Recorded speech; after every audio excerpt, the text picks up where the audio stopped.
All right, it's Friday, and that means that somebody that Kyle Shanahan recently called the NFL MVP may be just a couple of days from returning to 49ers practice. Yes, you already know who it is. It's Christian McCaffrey.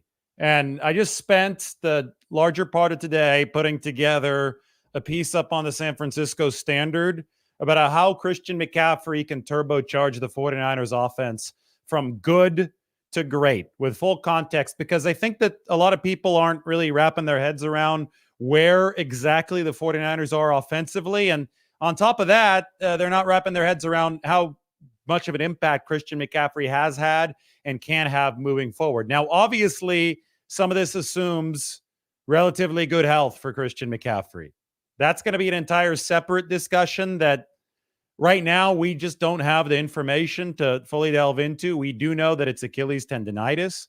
We do know that he's been resting and rehabbing. We do know that I've talked to him a couple times in the 49ers locker room. He hadn't been open for interviews, though.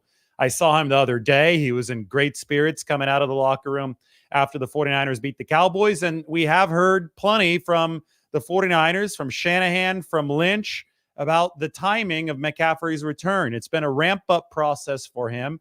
The next stage in the ramp up is to get him out to an actual practice.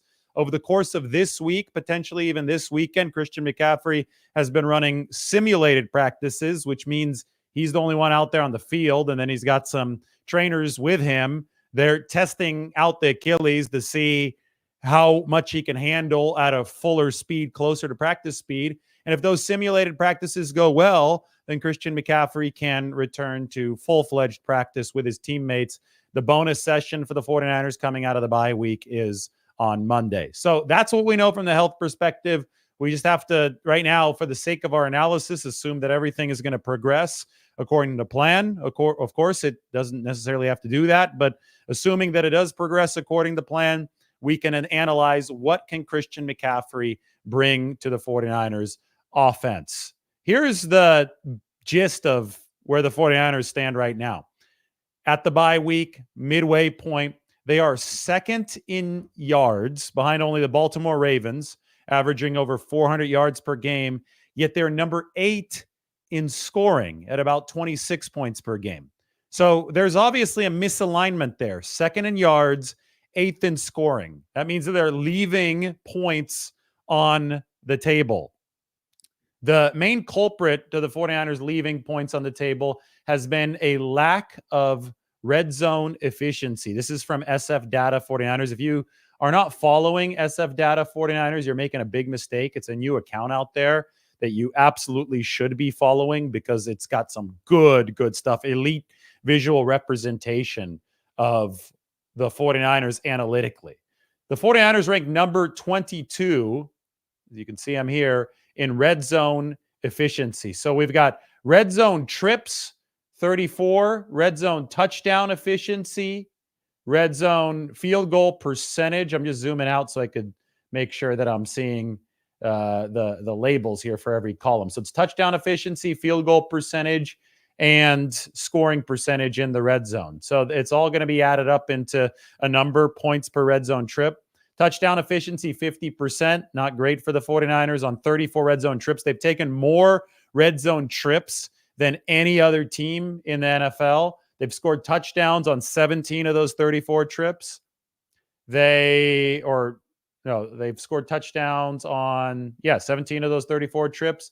They have kicked field goals on 38% of those trips, and they've scored on 88.2% of the trips. That's either a touchdown or a field goal. In the end, the 49ers are averaging 4.15 points per red zone trip. Compared to the rest of the league, that ranks number 22. The Ravens, who lead the league in yardage, also lead the league in scoring at 5.09 points per red zone trip. The worst team is the Cowboys, whom the 49ers just faced, 3.32. A lot of problems in Dallas. Anyway, the reason for this disconnect, second in yards, 8th in scoring, is primarily because of the lack of red zone efficiency. But we can look further under the hood when we talk about Christian McCaffrey returning to illustrate where he might most be able to help. I think in the red zone, Christian McCaffrey obviously helps because there are two things that the 49ers have been much worse at than they were last year. And that one is the short range passing game. He's obviously a huge part of the short range passing game. And two is the short range running game. They rank below average, despite the fact that Jordan Mason has been really good on the whole. They rank below average in the short yardage running game, and that obviously is more important in the red zone. Now, there's a lot of sub problems underneath those two general problems that we'll get into, and I think so many of them tie into where Christian McCaffrey can potentially help when he does indeed return for the 49ers. So let's talk about some of the other efficiency stats for San Francisco. First, in the piece up on the San Francisco Standard, you will notice, and it's also in the description, you can click on the article so you could see these graphics and all my writing to go with it. But I made a chart here on red zone 49ers receiving efficiency distribution. Nothing with the red zone. That was what's the verbal version of a typo? I accidentally said red zone, but I didn't mean to say red zone. So 49ers receiving efficiency distribution and yards per route run, 2023 against 2024. So a lot of people will just look at receiving yards and they'll say, okay, Deebo Samuel's 800 receiving yards. Juwan Jennings has 200 receiving yards. Christian McCaffrey has 250 receiving yards. They'll say that, and then they'll act like that's the be all end all when it comes to measuring receiving production. But it's not, because a guy can run 1,000 routes, but if on 1,000 routes he picks up 1,000 yards, it's not very good efficiency. That's 1 yard per route run, which we don't consider to be efficient compared to some of the best receivers in football. So the production that you generate based on the number of routes that you run is actually going to be a much better way to evaluate if you're a good receiver and if your rapport with your quarterback is good. 3 yards per route run, that's normally very top of the league at the wideout position. Last year, Brandon Ayuk was in the top 3 at 2.65 yards per route run. So that's really, really good, right? This year, Brandon Ayuk, before he tore his ACL, the production had gone down significantly. He'd gone from the top of the league to a relatively mediocre number, especially for wide receivers, at 1.74 yards per route run. So Ayuk wasn't delivering at the same level that he was last season, even before the injury. Look at Deebo Samuel, Mr. Consistency here. 2.26 yards per route run, 2.26 yards per route run. So the question is, how do the 49ers make up for the loss of Brandon Ayuk? Because last year he wasn't delivering, or he was delivering at a much higher level than he is this year. They already had to make up for some of this ground, and now they have to make up for the rest of it. So they've essentially lost all 2.65 yards per route run that Brandon Ayuk was able to supply them last year, because now even the 1.74 is gone with the ACL tear. That's quite a bit to replace, because Ayuk ran a lot of routes, and even this season, the efficiency wasn't terrible. It wasn't what it was last year, but it was still there. So the answer to the 49ers dilemma lies in players like Juwan Jennings, who's already delivering much more than last season, 1.24 up to 2.75. It lies in players like George Kittle, who's upped his output from 1.99 to 2.49. And you know what? It's going to rely on players like Christian McCaffrey, who was at 1.36 last season, but obviously hasn't played yet this season. So that's a big fat blank for Christian McCaffrey. Jordan Mason is not replacing Christian McCaffrey's receiving production. McCaffrey's receiving production in terms of yards per route run is about 2.4x of the number that Jordan Mason has brought to the table this year, 0.57. So it's going to take McCaffrey stepping up to bring back receiving production from the running back position, which is something that the 49ers generally have not had this season. And then when you talk about Ayuk's productivity, 49ers need to get it from Jacob Cowing, who's off the charts, although he hasn't had a lot of opportunities, although this might be an argument to give Jacob Cowing more opportunities, and Ricky Pearsall, who's still at a relatively low level right now, but all signs that we've seen from Ricky are good, and they indicate that he's going to take this up to another level as soon as he gets more and more opportunities and further acclimates himself into the 49ers offense. Anyway, there you see the blueprint. The 49ers have to take last year's consistency, and wherever there's slack, such as with Ayuk, such as with McCaffrey, they've got to pick up that slack. Pearsall and Cowing are there to pick up slack. Jawan Jennings has been picking up slack. They've got to get him back from the hip injury. George Kittle has been picking up slack. Does McCaffrey have to give them what he did last year? I don't think so. I think they've got enough bodies, and they've been very smart in layering talent in that receiving room. A lot of people said, why are they drafting Ricky Pearsall? Why are they drafting Jacob Cowing? Well, they drafted them for this reason. In case you lose one of the guys at the top, you hope that these guys at the bottom can pick up the slack. And I think that the results early for Ricky Pearsall and Jacob Cowing are promising. But the centerpiece of everything in this whole chart, and I wrote about this extensively. We can even go back to the article. This is what it looks like up on the Standard. Click on the link in the description. The key to everything here, I think, is Christian McCaffrey. Not just because 1.36 yards per route run for a running back is a really efficient total, but because if he is delivering in the pass game as a running back, and if opposing defenses are dedicating attention to him as the gravitational force that we talk about. Kyle Shanahan has talked about Christian McCaffrey as a Steph Curry type. He's literally compared McCaffrey to Curry. He said, this guy, even when he's not getting the ball, is like a planet that has moons orbiting the planet, and that gravity is pulling those moons toward the planet, keeping them in orbit. So if McCaffrey is a threat out of the backfield, which he hasn't been over the first 8 games of this season, then he is drawing at least shades of defensive attention that would otherwise be going everywhere, would be going everywhere else, not just to the running back. Jordan Mason isn't commanding that kind of respect from opposing defenses. Isaac Guerrero is not commanding that kind of respect from opposing defenses. Kyle Juszczyk is not doing that either. So the best stat for you in this regard is that Brock Purdy is thrown into tight windows about 20% of the time this year. His tight window throw rate is the second highest in football, behind only Dak Prescott's. Last year, Purdy was throwing into tight windows only about 12 to 13% of the time. That's a massive, massive increase this year. The 12 to 13% ranked number 25. So Purdy's gone from number 25 in tight window throw rate, which is what the 49ers want. That's good. You don't want your quarterback having to squeeze footballs in there, to number 2, which isn't good. And the one big change, because this was an issue even before Brandon Ayuk got hurt, the one big change has been Christian McCaffrey and the gravitational pull not being there for the 49ers. So they hope that that comes back soon, because I think that McCaffrey can positively impact other rows in this yards per route run chart. If he's exerting the gravitational pull, other guys have more room to catch the ball, their numbers will go up. I mean, part of the reason that Brandon Ayuk's numbers were down before he tore his ACL were because he missed training camp and obviously wasn't as integrated into the system as he was last year. All of that probably true, but I think that another chunk of this was due to the fact that Brandon Ayuk was not benefiting from Christian McCaffrey being on the field to create more space. So the 49ers receiving distribution is something to keep a very close eye out for as this season progresses.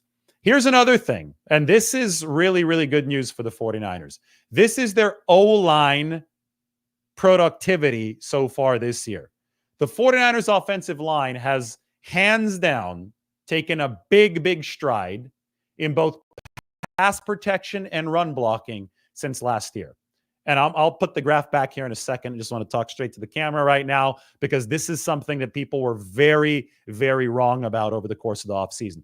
I mean, you wouldn't hear the end of it over the offseason. The 49ers haven't invested enough in the offensive line. It's going to be the same line as last year. This is terrible. They ranked in the 20s last year in pass protection. I get it. That's something that I went over extensively. It's something I was really critical about. Thought that it was the weakness of this 49ers offense. Brock Purdy overcame it to a degree, to as much of a degree as he possibly could last year, right? But I think for sustainable success, this offensive line had to be better than the 20s. And what they have done after an offseason of work is deliver an offensive line that is better than the 20s. These are percentile scores. So let's be clear what percentile means. That means that you're better than whatever the number is, percent of players at your position at that various categories. So say that Trent Williams is an 80th percentile run blocker according to PFF grade. That means he's better than 79 or 80% of left tackles when it comes to run block grade. Right side is run block grade from PFF. Left side is pass blocking efficiency, which I think is more objective than grade. Although for runs, it's hard to have a metric that's better than the grade. For pass protection, you've got pressures given up, sacks given up, quarterback hits given up. So you have pass rushing productivity. That's the score that I took from PFF. And then I rated players percentile wise against their peers at respective positions. So Trent Williams and Colton McCoy have a percentile rank against other tackles.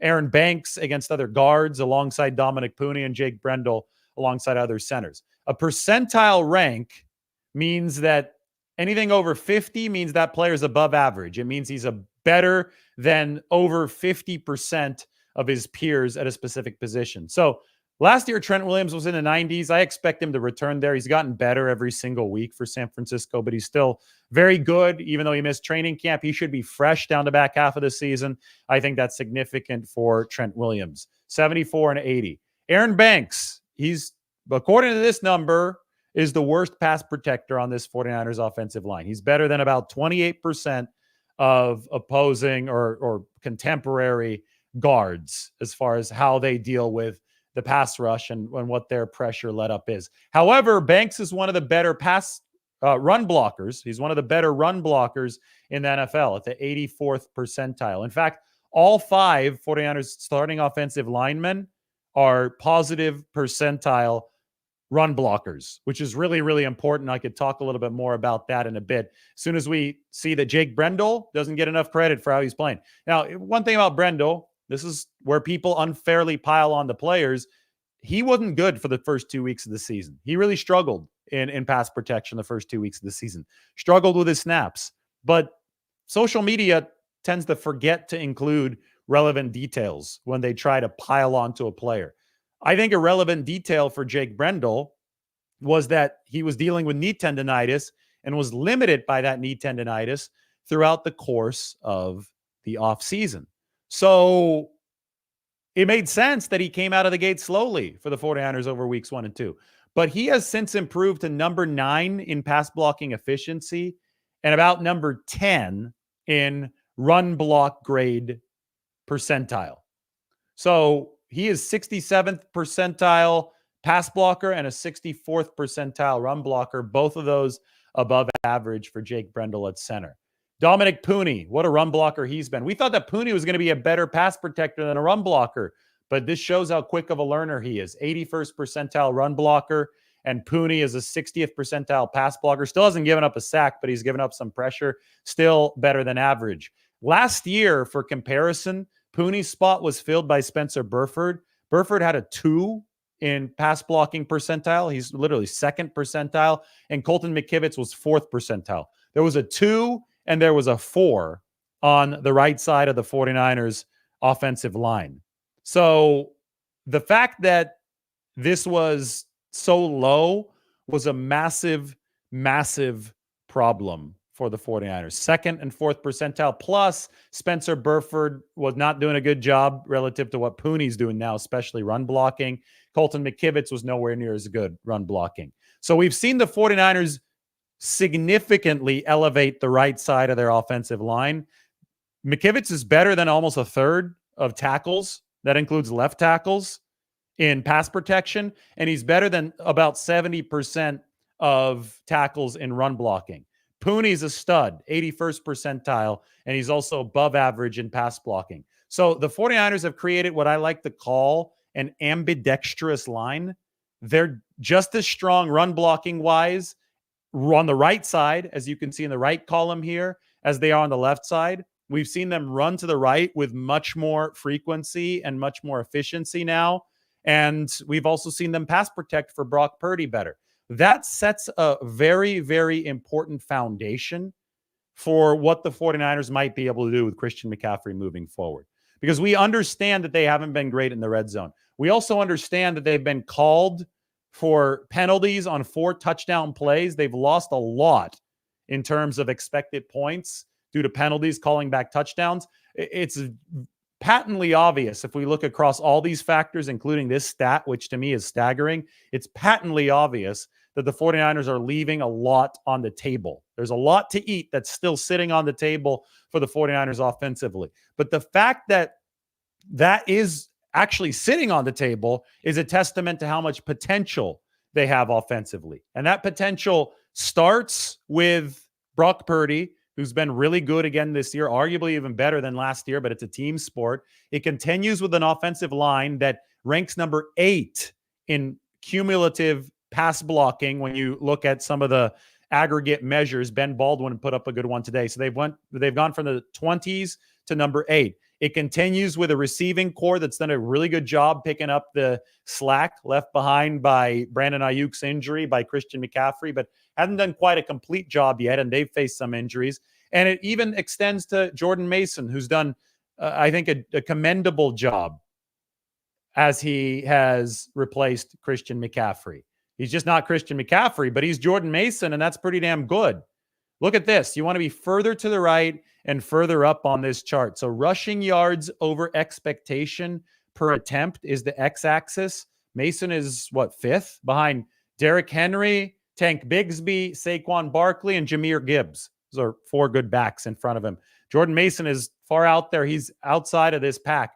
But look at the y-axis, the amount of times that a running back faces a stacked box. 8 or more defenders in that box. Henry and Mason face more stacked boxes than anybody. And Henry and Mason are performing as 2 of the best running backs in the game so far. That's running the football. I think that Christian McCaffrey can take what Jordan Mason has done. And, he could even leave a lot of this load to Jordan Mason. It's great that Jordan Mason can run the football. But Christian McCaffrey can add to the pass game in a way that Jordan Mason hasn't been able to deliver. And that can open up the rest of the 49ers offense. Now, this right here, when we see how good Mason has been, we can take what Steve Young said the other day in an interview. I believe it was on KMBR. He said, why don't the 49ers run multiple guys in the backfield? And I say, why not? Because you can't telegraph what you're going to do moving forward, right? Mason is this kind of runner, and you put him in there, and McCaffrey's sitting on the bench for a play, standing on the sideline. That might be telegraphing that you're running the football. Or at least it'd be more likely that you're running the football, because Mason is so much more of an efficient runner than he is a receiver. You can mix things up, obviously, with Isaac Guerendo, but I think you do want to mix things up with both Mason and Guerendo to keep McCaffrey fresh, to slowly work him back into the fold. And if you potentially use McCaffrey and somebody like Mason or Guerendo at the same time in the backfield, I think that you could have a situation where it's possible to disguise what you're doing and maybe take this offense up to another level of efficiency. I think I have one more graphic to show you. No, I actually exhausted the graphics. You know why? Because we already showed the expected points lost on penalties, touchdowns negated by penalties right here. Christian McCaffrey, he applies everywhere for the 49ers. He can improve the red zone offense. He can improve the pass offense. He can improve the run offense. Hell, I think when things click in football, it's less likely that you're going to get penalized. I think the 49ers have a ton of potential. They're putting up a ton of yards, but they're getting penalized a lot in areas and spots where it's very inopportune. And I think that just goes to show you that despite the potential that's oozing out of this offense, they haven't quite clicked and put everything together yet. And I think that Christian McCaffrey is a player who can definitely help them do that. He is a glue piece. He was in 2022, and he can be again here in 2024. This offense, by the way, and I wrote about it on the Standard. There's the article again. So if you want to check that out, click on the link in the description. But this offense ranks number 7 overall in DVOA. They are, and I could read this from my own article. They are number 6 in pass offense, DVOA. That's defense adjusted value over average. And they are number 12 in run offense. Last year, they were number 1 overall, number 1 in pass offense, and number 2 in rushing offense. So there's 32 teams. They were at the top of the league, essentially across the board last year. This year, they are 6, 12, and overall number 7. So they're good, but they're no longer great. And that's why Christian McCaffrey is the bridge from good to great. creates gravity, that creates space. That is the space is the operative fuel. That's the gasoline for any NFL offense. You need space with which to work. Otherwise, you're just trying to force the football into tight windows over and over and over again. And the probability is going to catch up to you if that has to happen. If there is not enough space, there are too many tight windows. Eventually, there's going to be dirty interceptions. There's going to be hands on footballs and balls popping up into the air. And then you're at the mercy of luck. 50-50 ball that pops up into the air. Well, sometimes somebody's going to pick it off. Sometimes you might get lucky and catch it. Sometimes it's going to fall to the ground, and that's plus play for the defense. So that's where Christian McCaffrey fits in for San Francisco. He might be back out on the practice field come Monday. That's going to be a bonus practice, and then the 49ers will have the players' day off. They reconvene on Thursday, Friday, and Saturday. Anyway, time for a 49ers Q&A. We can talk a little bit more about this. November has begun. Super exciting. We wrapped up October. 49ers, after the bye week, over the past 3 seasons, are 30-8. Only 8 losses. And by the way, asterisk, I'm not counting the loss to the Rams in week 18, where they didn't play the starters last year. But playing their starters, the 49ers are 30-8 after the bye week over the past 3 seasons. This is where the team makes its hay. This is where the adjustments happen, and it just so looks like an adjustment might happen naturally. A trade acquisition, so to speak, quote unquote, might happen naturally this year if it's Christian McCaffrey returning at just the right time for the 49ers. All right, Q&A, let's go.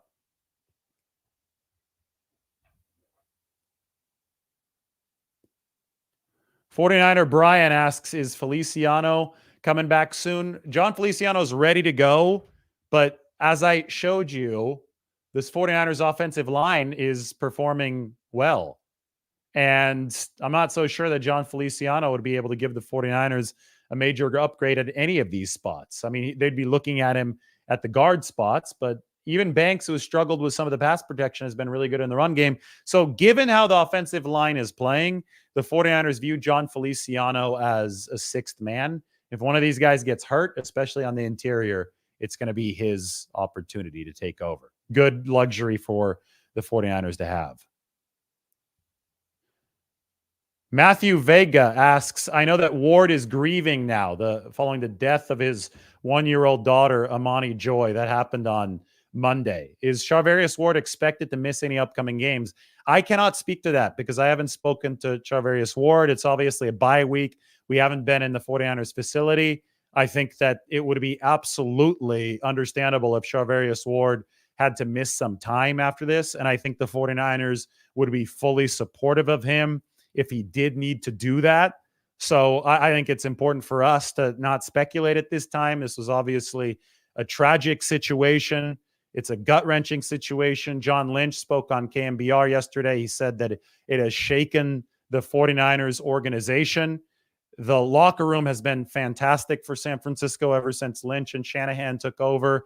So I'm sure that the locker room will be happy to give Charvarius Ward the support that he needs. And it's possible, although I'm not speaking from a position of knowing about this. Again, I'm just saying it's possible that Charvarius Ward does need to miss some time. And if that is the case, the 49ers are well equipped to be able to give that to him.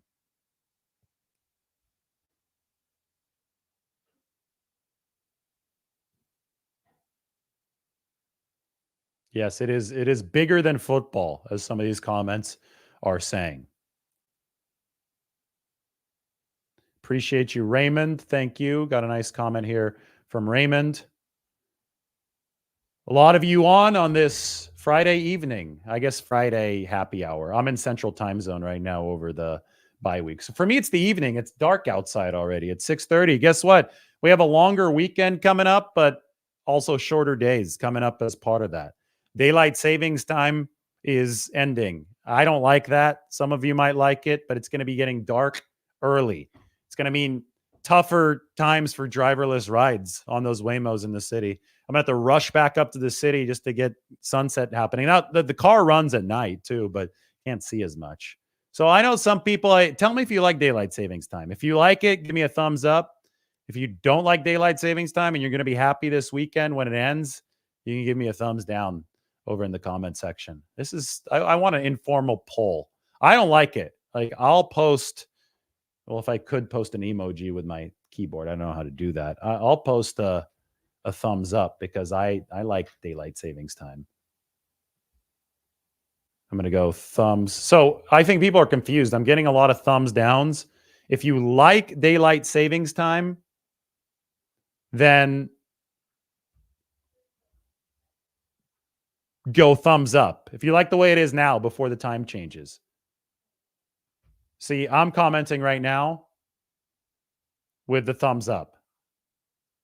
I like daylight savings time. I'm going to go thumbs down what's happening next. I know it's confusing. I'm just trying to get you guys the comments. The algorithm likes it. Oops, I said the quiet part out loud. But whatever. I do enjoy reading your comments. I also would like to see your questions here because we're talking 49ers now. Mike has been nice enough to put the article up on the YouTube channel. By the way, we've got a podcast going. It's called the Lombardi Lounge. In case you're driving, in case you want to do work at home, in case you're cooking, whatever you want to do and you can't watch, you can listen on the podcast, Lombardi Lounge, on Spotify and Apple Podcasts, wherever you get your podcast, basically. You could find the Lombardi Lounge. But if you are watching there and you want to ask a question and you can actually sit down in front of a screen, or if you're on Twitter and you're watching there and you want to ask a question, go ahead and go to the YouTube channel because this is where I'm answering all of them. We got a question. Any update on Talanoa Hufanga? I love this question because I was just talking about it with Mike a couple hours ago. No update. I was talking about him this week. They hope to get him back. The ligaments, they tore wrist ligaments, those are healing. There's some question about whether or not that they would want to have him play with a cast or a club or let them heal fully. I think that they do have time potentially to let everything heal fully. So that's going to be the next update that we have. Once it's safe for Talanoa Hufanga to potentially play with a cast, then he's going to have to determine if that would compromise how he's playing. But, I wrote the defensive breakdown for the 49ers up on the San Francisco Standard yesterday. And I have to share this with you. This is from my coverage midterm metrics. The safeties are down at the bottom. Malik Mustafa has given up the fewest yards per cover snap in all of football. He's taken over one of the safety positions. The way that Malik is playing right now, you cannot take him off the field, period. 0.12 yards per cover snap. Jair Brown not playing quite as well, but he's playing better. When Talanoa Hufanga returns, we're going to have to evaluate, and the 49ers are going to have to evaluate where exactly the 49ers stand with the two starting safety positions. And they're going to have to figure out where Talanoa is going to fit into the mix. They used Talanoa Hufanga as a third safety in 2021 when he was a rookie, and they might have the luxury of working him in as the third safety again when he does return this season, which, that could be seen as a large or a faster linebacker or a larger cornerback, whichever way you want to put it. Obviously, you're taking somebody else off the field to have a third safety on it. But I like it from that Sam linebacker, that third linebacker spot, just because of how good of a blitzer Talanoa Hufanga is. And I think he's a missile and run support. You wouldn't be able to have him out there as a third linebacker or a third safety if you're playing a team with heavy set run packages like the Detroit Lions. But this is such a spread-happy league that I think that Talanoa Hufanga could fit into that role if the 49ers are still in a bind, and it's the kind of bind that you want with Malik Mustafa and Jair Brown, both available and both, securing their spots. So it's going to be fascinating to see how that reintegration happens when the time does come, but there's still a lot of time between now and then, so we don't know what the exact landscape is going to be.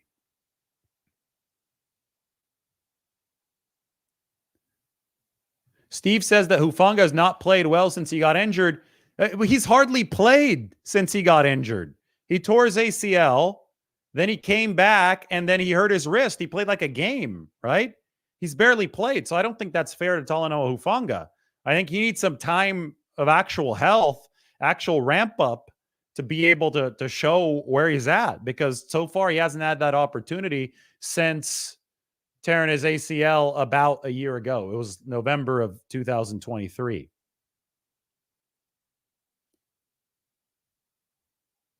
D. Winters was in the concussion protocol, will be out versus Tampa Bay. I don't know. Well, again, the 49ers didn't practice this week. This is their bye week. No injury reports. We haven't been at the facility.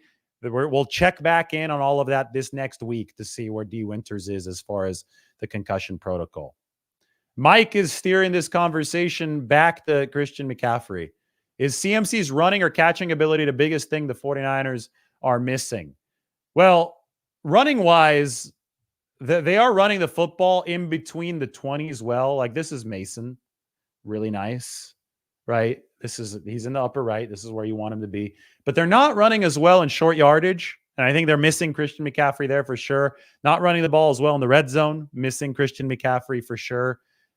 So, I mean, that's all noted. But I think that ultimately the pass game is where the biggest mark lies. We want this bigger on the screen. Let's take off Mike's comment. Look at this in the pass game. 1.36 yards per route run to nothing. I mean, that's a big drop off, especially since Mason is at 0.57. Again, McCaffrey has been 2.4 times as efficient as Jordan Mason when it comes to the receiving game. That was last year's McCaffrey versus this year's Mason. So I think I would have to say they're missing him more in the pass game to answer Mike's question, because that has a domino effect on all of this. Again, I'll go back to this. It's a gravitational force. Think about the big stars in the solar system and just any big object and the way that it is able to exert that gravitational force on smaller objects around it. Christian McCaffrey is a superstar. He's a technician when it comes to running routes. Anytime he comes out of the backfield and is deployed on a pass pattern, he is going to exert gravity. Steph Curry, even when he doesn't have the basketball, watch the Warriors play. Defenders shade toward him because they know that he's so dangerous. The second that he touches the ball, they need to be ready to pounce. They need to be ready to cut off that shooting vision of Steph Curry. And even then, he still makes some of the threes when he can't see them. So McCaffrey, the second that he touches the football, if you leave him a sliver, he can turn that into a touchdown. So anytime he's out on a pass pattern, he's generating gravity, and defenders that are supposed to be covering somebody else are at the very least thinking about him. And that opens up other guys because it's physics. Like if you take a step in one direction or geometry, I don't know what science or math it is. It's either physics or geometry or something that I didn't pay close enough attention to in high school. But either way, it opens stuff up for other guys. That's the dynamic that we see on the field. And McCaffrey's impact was obvious last season. McCaffrey's lack of an impact this year is also glaring to the 49ers. And I'm sure that they're very, very excited that he might be coming back extremely soon for the 49ers. Anyway, you can check out the defense piece. That's the one I showed you when we were talking about Malik Mustafa and Talanoa Hufanga. Defense piece is ready for you right here on the San Francisco Standard. And then if you click on my name, then you could see all of my articles. It's crazy. I just came over from The Athletic like a month ago, right? Maybe a little bit more. Has it already been over? It's been about 2 months, I guess. Maybe a month and a half. Well, these are all the articles that I've written in that time. It's been a lot. I did not even realize it's been that many. That's crazy. But the latest one is the one that you definitely should be checking out right now. How a healthy Christian McCaffrey can take the 49ers offense from good to great. This is a great question from Mike. You guys should leave your thoughts on this. To date, what has been the most unexpected aspect of the 49ers performance this season? I would say this ties right in with the piece. The offensive style without Christian McCaffrey. I did not think that losing McCaffrey would completely tank the 49ers air yards completely tank their yak approach. The yards after the catch have gone from number 1 to number 32. They are dead last in yards after the catch. Why? Because A, McCaffrey was really good at yak, but B, the way that the 49ers are attacking teams, which is related to how defenses play them, has completely changed without Christian McCaffrey. Instead of room to roam, Brock Purdy's having to force the ball into tight windows. he had essentially abandoned the screen game, and that's maybe Kyle Shanahan abandoning the screen game more than Brock Purdy up until a course correction against the Dallas Cowboys. But the 49ers went from number 1 in the league in YAC to number 32 over the back half of the season. They went from middle of the pack in average throw length from their quarterback, Brock Purdy, to number 1 by a country mile. No quarterback is throwing the ball further downfield than Brock Purdy this year. So stylistically, the 49ers are doing everything differently this year when it comes to the pass game. But this is a testament to how good Brock Purdy is. The change in style is a testament to how good Christian McCaffrey is, because McCaffrey's absence has led to the 49ers to take such drastic measures. But the fact that San Francisco still has the most explosive passing plays in the league, they have 33 of them, is a testament to how good Brock Purdy is. So Purdy has been dealt a completely different hand of cards, like completely different. They've gone from 1 to 32 in YAC, yet he has still delivered the highest explosive pass rate in the league. That's the sign of an all-pro MVP quarterback right there. The fact that he can dice you up at a top explosiveness level, regardless of what he's dealing with, McCaffrey or no McCaffrey, that's what Purdy's doing. Now, the efficiency is what, number 6 for the pass offense this year? It was number 1 last year. So they're still, top level offense, but they're not an elite offense without Christian McCaffrey, which shows that football is a team sport. All right. Hopefully that answers the question. Being Butterfly says CMC being out has tanked the 49ers red zone production. I mean, that's contributed to it, that's for sure. But they've also had penalties in the red zone that have taken some touchdowns back. That's hurt them as well. It's not just McCaffrey, but I do agree that he is a glue presence that can bring everything together for the 49ers.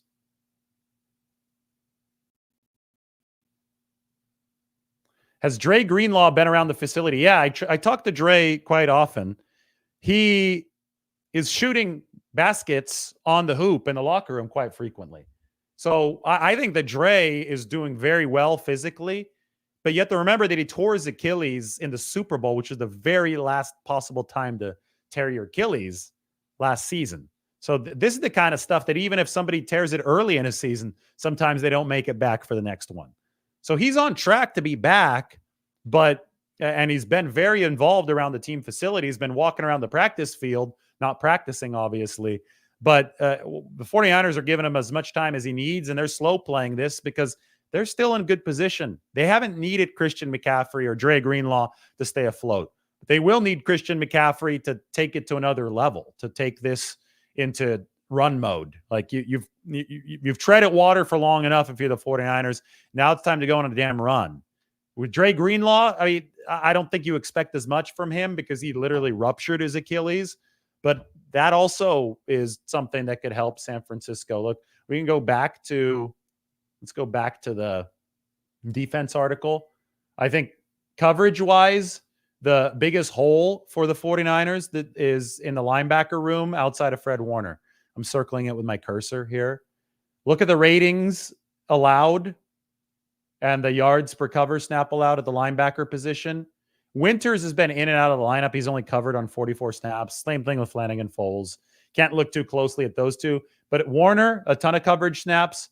Devondre Campbell, a ton of coverage snaps on a 112.7 rating allowed into his coverage, which isn't good. It's too high. Greenlaw, a healthy Greenlaw can potentially fix that. Now I will say I don't know how good he's going to be coming off the Achilles. So that's all stuff that we've got to wait to see. Can't make any premature judgments. Which 49ers improved the most this year? Colton McKivitz. The right guard position has improved the most, but that's a different player. That's Burford going to Dominic Pooney. But as far as a player that's improved the most this year, Colton McKivitz has taken his game to a really solid level. I was talking about this on Twitter a little earlier today. Look at him right here in the last row, right above the question. McKivitz last year was a 4 in terms of pass blocking percentile. He's only better than 4% of tackles in terms of pass blocking efficiency. He is now better than 32% of tackles. So He's moving his way right up toward that average mark. But run blocking for Colton McKivitz, he is legitimately a good run blocker, 71st percentile over there. And it's changed a lot of how the 49ers can operate on the right side. Now, consider that Colton McKivitz is only making about $5.8 million per year. That ranks like 25th percentile. So both of his metrics here, the 32nd percentile and the 71st percentile, are better than his percentile of pay, which means that he's outperforming the contract, which means that the 49ers got a bargain with Colton McKivitz, which is what I was trying to tell you when I was at the beach. Remember, I did the update from the water in the beach. That was right after the season where they re-signed McKivitz, and everybody was upset that they re-signed him. Guys, they got him for a bargain. It's not like they're paying him $30 million to play right tackle. They've got the big money guy on the left side and Trent Williams.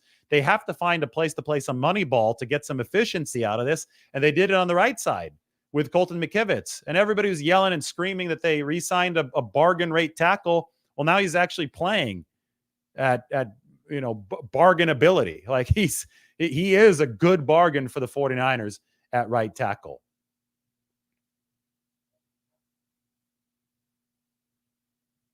Yeah, McKivitz deserves a little bit more love. I definitely think so. I think it's fair to say.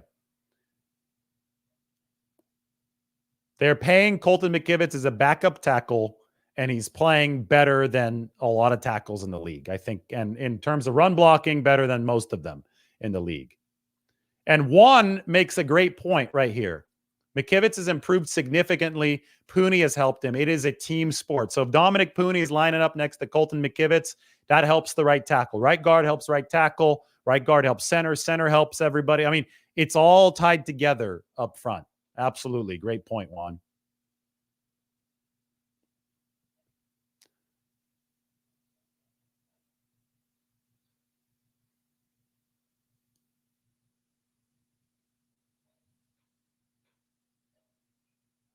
Well, if we have no more questions, then I'll go about my evening. They were flooding in, and then everybody has stopped talking. So maybe that's it. Maybe 47 minutes is where this should end. Yeah, I think that's good. Last call. If I don't get to your question, you should just go to the article, though.